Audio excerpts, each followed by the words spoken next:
Hello students, CA foundation नवंबर 2018।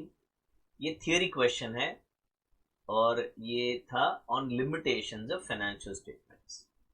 तो question क्या है? Discuss the limitations which must be kept in mind while evaluating the financial statements. तो मैं एक prospective investor हूँ, मेरे हाथ में एक एनुअल जनरल रिपोर्ट है किसी कंपनी का, और मैं सोच रहा हूँ कि मैं इस कंपनी में इन्वेस्ट करूँ। तो मैं एनालाइज कर रहा हूँ फाइनेंशियल स्टेटमेंट्स को। तो वो एनालिसिस करने के टाइम मुझे क्या क्या चीज़ों का ध्यान रखना चाहिए। पहली चीज़, तो यहाँ पे आंसर मैंने लिखे हैं, मैं एक्सप्लेन करना उसको। Factors which may be relevant in assessing the worth of the enterprise don't find place in accounts as they cannot be measured in terms of money. एक एग्जाम्पल लेते हैं इस बात का।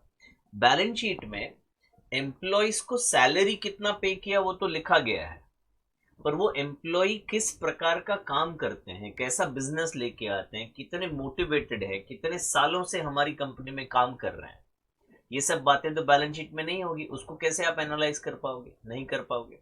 और किसी भी ऑर्गेनाइजेशन के ग्रोथ में उनका जो एम्प्लॉय एसेट होता है, जो ह्यूमन रिसोर्स एसेट होता है, वो बहुत इंपॉर्टेंट होता है, पर वो बैलेंस शीट में फाइनेंशियल स्टेटमेंट्स में कहीं होता ही नहीं है। Second, balance sheet shows position of the business on the day of its preparation and not on the future date. While the users of accounts are interested in knowing the position of the business in near future and also in the long run and not on the date on the past date. तो मतलब अगर एक एग्जांपल ले रहे हैं, it may be appropriate, may not be appropriate, कि एक पिताजी हैं, उनको अपनी बेटी की शादी करनी है, तो वो बेटे से जो भी प्रोस्पेक्टिव कैंडिडेट है उससे बात कर रहे हैं। तो दो चीजें देखी जाएगी। पहली चीज कि वो अभी क्या है, ऑफ कोर्स देखेंगे, पर उससे भी ज्यादा जरूरी ये देखेंगे, अंदाजा लगाएंगे कि फ्यूचर में ये लड़का कहाँ तक जाएगा, ये यहीं पे रहेगा ये, या फिर एक्सेल करने वाला है लाइफ में। दोनों चीज देखी जाएगी। तो बैलेंस शीट जो है वो अभी की बात सिर्फ बताती है, करंट पोजीशन क्या है वो बताती है, बट बैलेंस शीट में यानी कि फाइनेंशियल स्टेटमेंट्स में कभी फ्यूचर का प्रोडिक्शन नहीं होता है। तो फ्यूचर क्या होगा ये हमें अंदाजा लगाना है, वो पेपर में कहीं नहीं लिखा होगा। ठीक है। Accounting ignores changes in some money factors like inflation. Example लेते हैं। आपको पता है फिक्स्ड एसेट्स को हम बैलेंस शीट में कैरी फॉरवर्ड करते हैं हिस्टोरिकल कॉस्ट पे।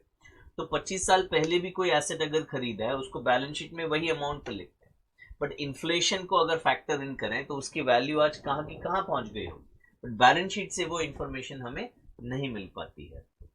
Next, certain accounting estimates depend on share personal judgement of accountant. तो जैसे एक एग्जांपल ले लें, प्रोविजन फॉर बैड डेट। तो क्वेश्चन में लिखा है provision for bad debt 5% provide करना है, पर भाई 5% क्यों?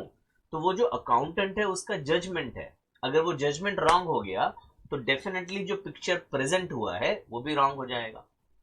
Last, different accounting policies for treatment of same items add to the probability of manipulation।